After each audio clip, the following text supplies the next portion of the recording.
Hi friends, తెల్ల బండి అంటే ఏం తెలుసుగా మీకు?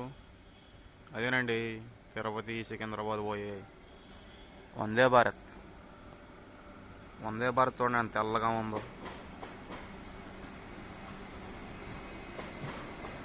దీనికి ఇంకో పేరు కాడు ఉంది, బుల్లెట్ ట్రైన్ అంట. ఆ చక్రాలు చూడండి ఎంత నాజుగ్గా ఉండయో. ఇండియన్ రైల్వేస్ అంటే ఇంతే. బండి అంటే అసలు లోగా పోతుంది అనుకుంటున్నారా? దాని స్పీడ్ వచ్చేసి సుమారు 200-180 స్పీడ్ ఉండేది. అదేంటంటే ఇక్కడ క్రాస్ లైన్ ఉండేది గుంటూరు దినాల మధ్యన, అందుకని నిదానంగా పోతుంది. కంగారు పడకంటే అందువల్ల ఆగేస్తా అండి. చూడండి,